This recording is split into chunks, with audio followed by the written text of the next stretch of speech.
How would this world be different if Rosa Parks had never stayed seated and dared to be different and sit on the front of that bus? If Orville and Wilbur Wright had listened to the critics and they never dared to fly in the sky?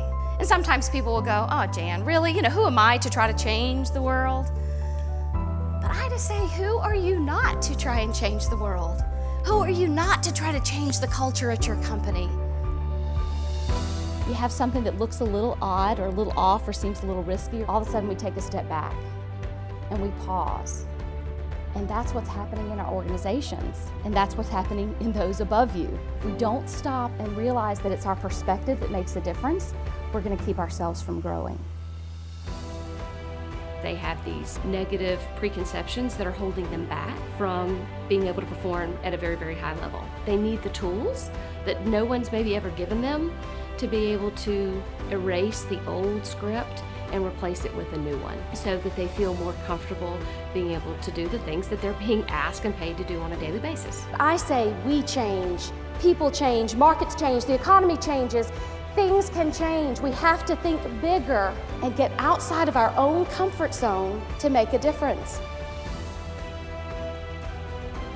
I'm going to challenge you to dare to be different. Y'all say that with me. Dare to be different. I can barely see you. Somebody get my attention. Dare to be different. All right, dare to come on up. Woo!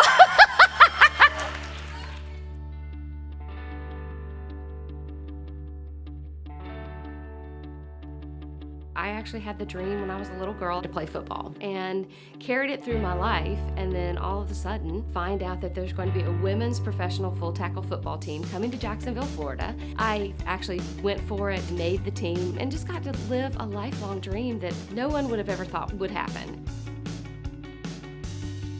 Dare to challenge your people to do things just one notch above where they're at. Challenge people to get outside their comfort zone and to look at things from a different perspective. I'm going to ask you just to commit to doing 3 things differently today. Is that fair? She wasn't reliant upon PowerPoint, very engaging with the audience, really interactive, and her passion for helping people is very evident when you watch her present. So the first thing that we have to do is just have a conversation that helps them realize that there's a shortcoming. And I do that in a very subtle way by having them tell me what their challenges are. All right, how many of you wanted to be in sales when you grew up? Ah, okay, now how many of you knew you didn't want to be in sales when you grew up? Okay, now thank you, we have some honest people in the room.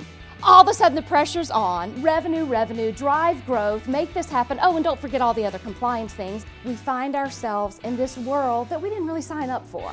My goal now is to take all of the experience and then translate that into a way that organizations can have a model that they can then implement within their own organization. You have heard it said that goal setting is sometimes just like throwing a bunch of spaghetti on the wall. If you throw enough out there, you hope something sticks. But we say, clarify your core values first, because you've got to go back to that driving magnetic force for you that will drive what you're doing on a day-to-day basis. It was the most interactive and the most engaging course that I've been to. It was fun, and it was fun getting up and getting to know the group, and she was so enthusiastic and just very positive about what she had to bring. For you, what will it be? What will you do differently as a result of what you've learned and heard here tonight? I'm a huge believer that we need people who understand their core values, they know their purpose, and they're willing to do whatever it takes to reach that and to accomplish that. Because it's tough out there. We need people who are willing to try to change the world.